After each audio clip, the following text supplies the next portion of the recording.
I'm Great Western, and I... Quack, quack, quack. What? Ye heard? Quack, quack ye go. Sounds like ye'd an egg laid. Now wheesht and let an engine sleep. What is it about Duck that makes fans love him so much? I just simply don't get it.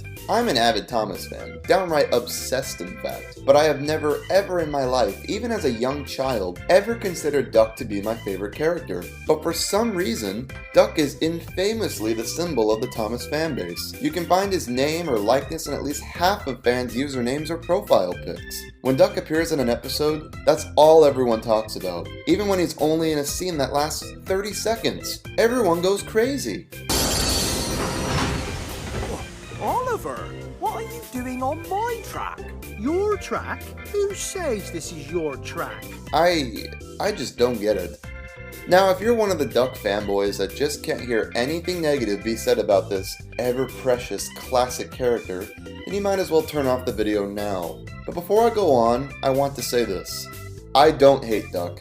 I don't hate him at all. I know I am notoriously known for hating on Duck, but I really don't. To me, he's just a run-of-the-mill recurring character with a voice that's fun to imitate. And that's all he really is, a recurring character among hundreds. I can't stress it enough that it's not Duck himself that I dislike.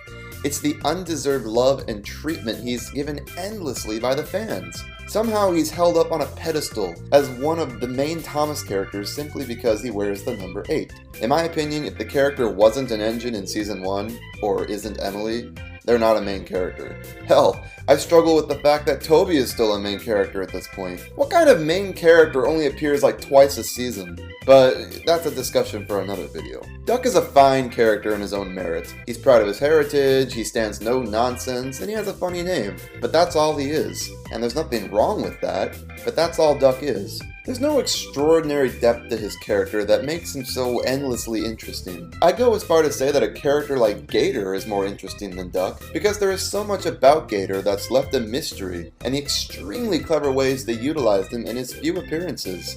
Hello! Not again. Duck's hardworking and proud character traits really aren't anything we haven't seen from the likes of Edward or James, and I think the writers know that. All they can do with him really on the show now is have him preach about the Great Western Railway, because that's his only defining character gimmick. It's the only thing that makes him stand out among the rest. That's why Duck comes off as kind of annoying and repetitive in the current show, because they give him such similar dialogue in each appearance, so the kids watching can somehow identify him among the endless, bloated cast of colorful characters. There's only 2 ways to do things, Thomas. The Great Western Way and the wrong way. Oh dear! You'd never hear such a noise on the Great Western. There are 2 ways of doing things, Oliver. The Great Western Way and The wrong way. there really are only 2 ways of doing things.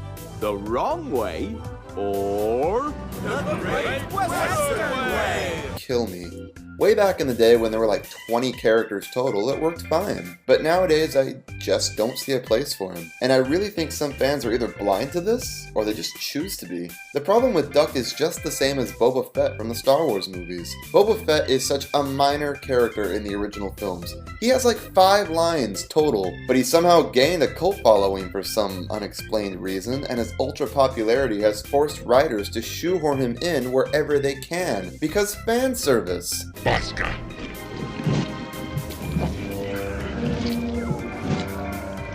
And I'm sorry to say, that's just what they've done with Duck in the animated series. I really don't mind if Duck appears like once or twice a season. Here and there is fine, especially when a story calls for him. But when over half his appearances in season 18 are for absolutely no reason that add nothing to the plot, it just comes off as kinda desperate.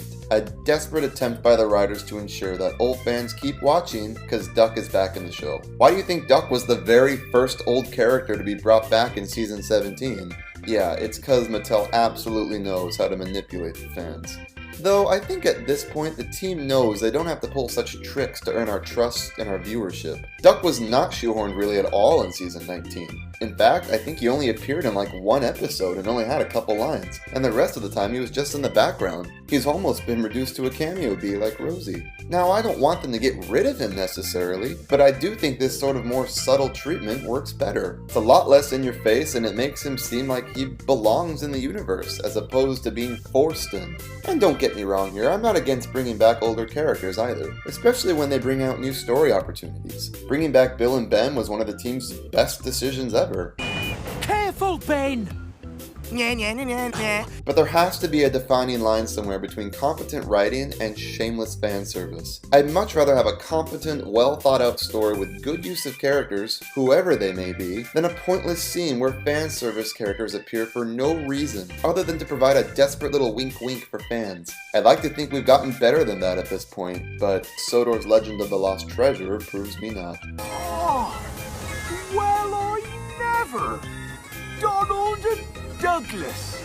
Haven't seen you two around in a while. Yeah, this scene added a whole lot to the plot, alright. It makes it seem like they're setting up that Duck, Donald, and Douglas are going to have some sort of role in the film, and they just end up doing absolutely nothing at all. And for a good portion of the movie, these characters don't even appear. All this did was just mess with the pacing for me because it didn't add anything story-wise. You could try and say the same thing about Oliver and Toad's scene earlier, but that scene does have a purpose. It explains a plot detail that comes into play later. It's a screenwriting term called setup and payoff. Marion meeting Oliver sets up her plotline, and it pays off later when she concludes that Oliver the engine was somehow magically transformed into Oliver the excavator. There ain't no payoff like that for this scene in the slightest.